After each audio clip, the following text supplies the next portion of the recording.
अमित जी, आपको नेटवर्क 18 को ये इंटरव्यू देने का बहुत बहुत धन्यवाद। मैंने तो वैसे आपको पहले बहुत बार इंटरव्यू किया है, मगर ये इंटरव्यू थोड़ा अलग है। हमारे प्रधानमंत्री, लोकप्रिय प्रधानमंत्री का 75वां जन्मदिन था 2 दिन पहले। तो मुझे लगा कि प्रधानमंत्री को आपसे अच्छा और कौन जानता है। बहुत सारे लोग जानते हैं, ऐसा नहीं है, पर आप उनसे 4.5 दशक से जुड़े हुए हैं जी। तो मुझे लगा ये मौका अच्छा रहेगा कि थोड़ा मोदी की बात शाह के साथ। जी। मेरा पहला सवाल स्वाभाविक सा सवाल है, आप सबसे पहले मोदी जी से कब मिले? क्या चीज़ थी वो जिसने आपको उनकी ओर आकर्षित किया? देखिए, मिलना तो मेरा एक संघ की बैठक में ही हुआ था। संघ के एक वरिष्ठ पदाधिकारी का अहमदाबाद के कॉलेजियन स्वयंसेवकों के साथ संवाद था। इसकी तैयारी के लिए मोदी जी, मैं जहाँ रहता था वहाँ नारायणपुर आए थे। 10-15 युवा स्वयंसेवकों के साथ वो कार्यक्रम में क्यों जाना चाहिए और संघ के काम के उद्देश्यों के बारे में बताते थे।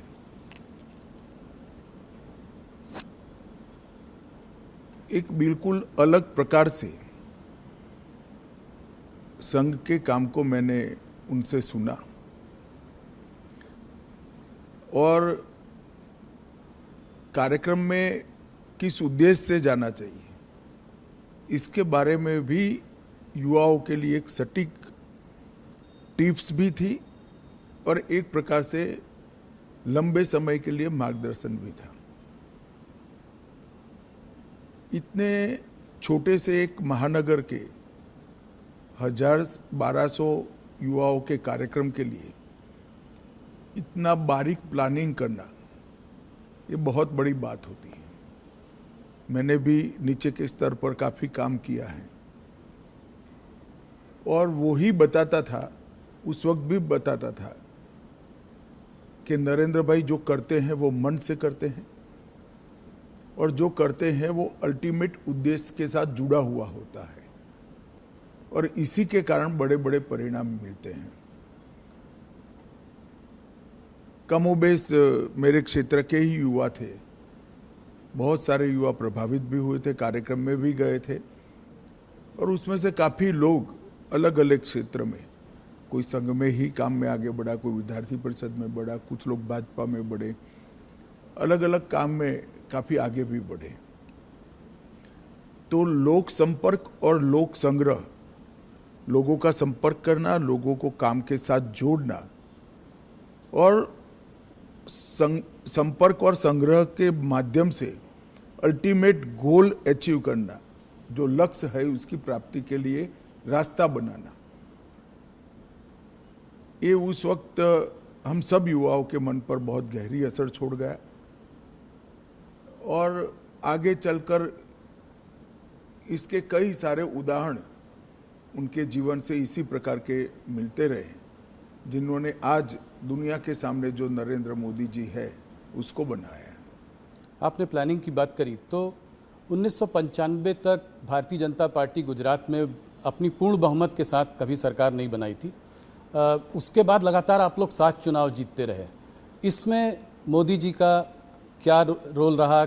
इसमें प्लानिंग और उसको आप किस तरीके से देखते? भारतीय जनता पार्टी गुजरात में तीसरे नंबर पर थी। कांग्रेस, संस्था कांग्रेस से बनी जनता पार्टी और फिर भारतीय जनता पार्टी, और तीसरे नंबर पर भी हम 11 एमएलए के साथ थे। तो एक प्रकार से गुजरात में पूर्ण रूप से इतनी मजबूत सरकार बनना और इतने साल तक चलना, ये कल्पना करना भी बड़ा दुष्कर काम था। गुजरात में जब 2-3 साल लगातार अकाल पड़ा, तब पहली बार शहर के छोटे छोटे कार्यकर्ताओं को उन्होंने नेता बनाकर गांवों में न्याय यात्रा लेकर घुमाया। अकाल के लिए जहां राहत काम होते थे, जहां भ्रष्टाचार होता था, कांग्रेस की सरकार थी उस वक्त, उसको उजागर करना, न्याय यात्रा लेकर जाना। हर स्वयंसेवक, हर कार्यकर्ता लोगों के घरों से सुखड़ी, पुराने जूते, चना, ऐसी सूखी चीजें लेकर जाते थे जो अकाल के राहत काम में काम करते थे वो मजदूरों को पुराने जूते देते थे, चना सुखड़ी देते थे। एक प्रकार से उसी को मुद्दा बनाकर हमारे काम का विस्तार कैसे हो सकता है, लोगों का विश्वास पार्टी के प्रति, काम के प्रति बढ़े और पार्टी के कार्यकर्ता के मन में जो सुषुप्त संवेदना पड़ी है लोगों के प्रति, उसको जागरूक कर कर एक राजनीतिक उद्देश्य से आया हुआ कार्यकर्ता लोगों के प्रति संवेदनशील बनकर अपने जीवन को, उद्देश्य को बदल दे। ये दोनों काम वो न्याय यात्रा के माध्यम से हुए। दूसरा, मुझे पूरा देश का मैं दावे के साथ नहीं कह सकता हूं, मगर बाद में मैं अध्यक्ष के नाते पूरे देश का दौरा भी करा तो कई प्रांतों में पुराने कामों की मेरी चर्चा हुई है। मैं इतना कह सकता हूं, कमोबेश किसी भी प्रांत में बूथ समिति को इंस्टीट्यूशनलाइज करने का काम नरेंद्र मोदी जी ने जब संगठन मंत्री थे तब किया था।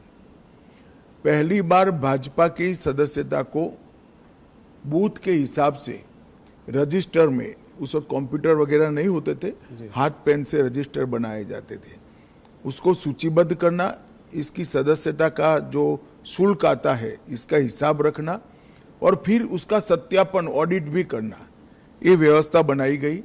और मुझे बरोबर याद है, मैं उस वक्त उनके साथ ही दौरे करता था, मेरा हिसाब किताब का काम था और ऑडिट का काम था। लगभग गुजरात के 80% जिलों में बूथ समितियां, मंडल समितियां, जिला समितियां, इसका रिकॉर्ड बनना शुरू हुआ और वहीं से एक स्ट्रक्चर्ड ऑर्गेनाइजेशन के बेस की शुरुआत हुई। वो रजिस्टर के आधार पर कौन पार्टी छोड़ गया, कौन कितने लंबे समय तक काम किया, छोड़ गया तो क्यों छोड़ गया, ये सारी चीज़ों की समीक्षा भी होती थी, मीमांसा भी होती थी। और उसके कारण गुजरात में हम सब जो युवा उस वक्त नए आए थे, वो सभी को संगठन का काम करने का स्ट्रक्चर, तरीका क्या हो सकता है, एक भी भाषण के बगैर जो इस काम से जुड़े थे वो सब लोग समझ गए। तो आंदोलनों से पार्टी को खड़ा करना और आंदोलनों से बड़े हुए जनाधार को पार्टी के स्ट्रक्चर के ढांचे में ढाल देना, ये दोनों काम नरेंद्र मोदी जी जब संगठन का काम करते थे तब हुए और इसके कारण गुजरात प्रदेश भाजपा की एक मजबूत नींव पड़ गई। स्वाभाविक सी बात है, जब विजन भी बड़ा है, एग्जीक्यूशन भी इतना बढ़िया है, तो टफ टास्क मास्टर भी रहे होंगे। तो कुछ किस्सा सुनाइए जहाँ पे। ऐसे तो ढेर सारे किस्से आपको सब जगह मिल जाएंगे जी। मोदी जी हिसाब किताब कठोरता से लेते हैं, इसके कारण बहुत नाराजगी भी है। सरकार में मुख्यमंत्री बने तब भी, प्रधानमंत्री बने तब भी और संगठन का काम करते थे तब भी, मगर कभी भी व्यक्तिगत द्वेष के कारण किसी कार्यकर्ता को डांट डपूट लगाना या सार्वजनिक रूप से उसको अपमानित करना, ऐसा मैंने नहीं देखा। डांटने का या टोकने का जो भी कारण था, उसमें सूचिता थी, उसमें शिस्त थी और उसमें सिद्धांत था। सूचिता, शिस्त और सिद्धांत, तीनों चीज़ों के लिए ही कठोरता मैंने देखी है। मगर हाँ, एक प्रकार से अगर ब्रॉड एनालिसिस करना चाहेंगे तो कह सकते हैं वो बहुत टफ टास्क मास्टर है। आप कह रहे हैं आपने सबसे ज़्यादा उनके संग काम किया है, थोड़ा सा बताएं उनके आरएसएस का प्रभाव उनके ऊपर। आरएसएस के प्रचारक थे, कैसे उनको शेप किया आरएसएस की थिंकिंग ने?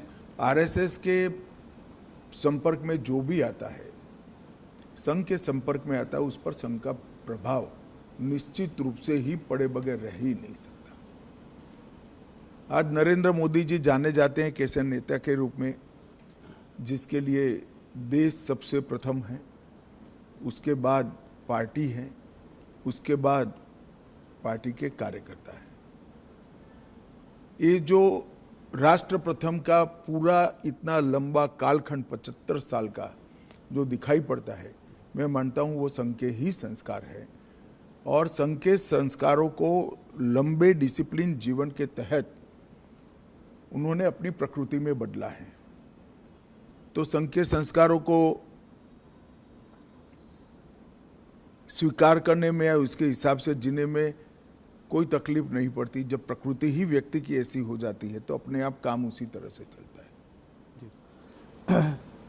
अमित जी, काफ़ी लोग कहते हैं कि आप और मोदी जी एक ही सिक्के के दो पहलू हैं, तो इस जुगलबंदी का राज बताएं।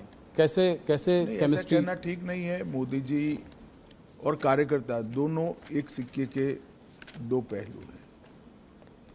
करोड़ों कार्यकर्ताओं के जीवन में उन्होंने रास्ता भी बताया है, कोई भटकता है तो उंगली भी पकड़ी है, कई लोगों के जीवन को नई ऊंचाइयां भी दी हैं और हर कार्यकर्ता को पार्टी के सिद्धांतों के आधार पर जीने की आदत भी डाली है, क्योंकि वो स्वयं कार्यकर्ता हैं। उन्होंने प्रधानमंत्री बनने के बाद भी देश की इतनी बड़ी पुरानी मतलब 80 साल की डेमोक्रेटिक लेगेसी में शायद ही कोई प्रधानमंत्री होगा जो पार्टी की बैठक में डायस पर से उठकर फ्रेश होने के लिए भी नहीं जाता होगा।